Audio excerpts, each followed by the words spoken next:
Business Today is brought to you by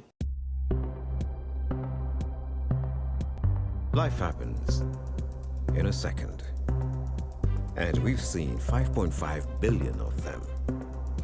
175 years of life's moments, all added up.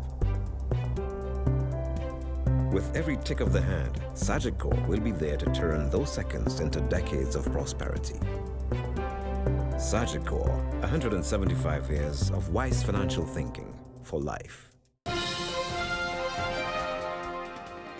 This is Business Today. I'm Marlon Madden. Close to 100 projects have been funded in 15 Caribbean countries, leading to the creation of more than 6,500 jobs.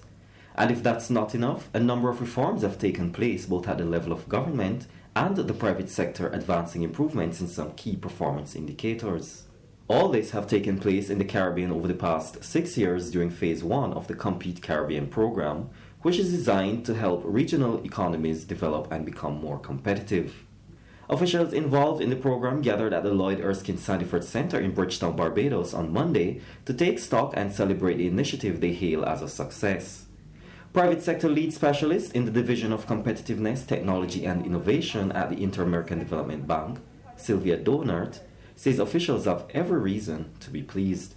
In the private sector, we have impacted over 500 firms through 14 innovative firm and 9 cluster projects spread over 10 CARIFORUM countries.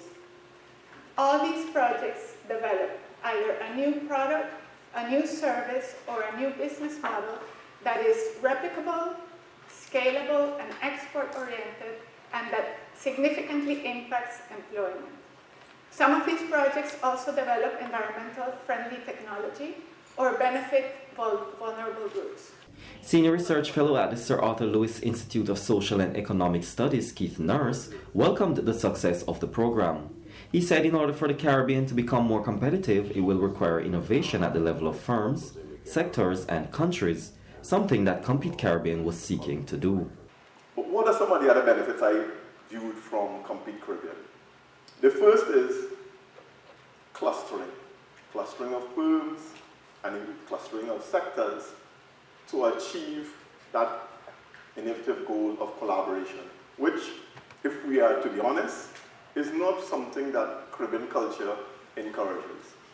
And so, facilitating collaboration is a key critical objective. The other key thing that I find that Compete Caribbean brings to the fore is the issue of providing a framework within which multiple donors can cooperate. In the literature, we refer to this as a sector-wide approach, and I think that this is an important innovation. Business Today will be right back.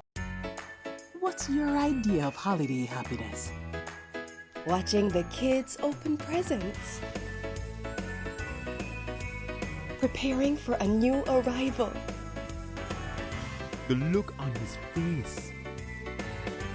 Add to your holiday happiness with a Scotia Plan loan from Scotiabank. You could win cash and more. Get your loan today at your nearest branch. Conditions apply.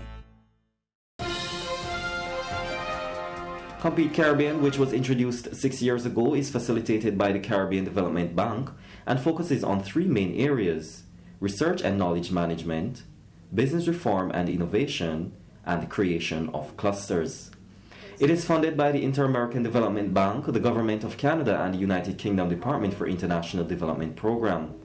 Compete Caribbean is a private sector development program that provides technical assistance grants and investment funding to support productive development policies, business climate forums, clustering initiatives, and small and medium-sized enterprise development activities in the Caribbean region.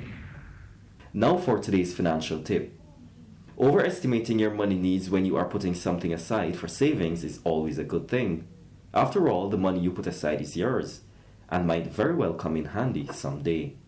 That's been the Business Today. Join us again on Thursday. Until then, you can get more business and news by logging on to www.barbadostoday.bb, subscribing to our e-paper, and liking us on Facebook. I'm Marlon Madden.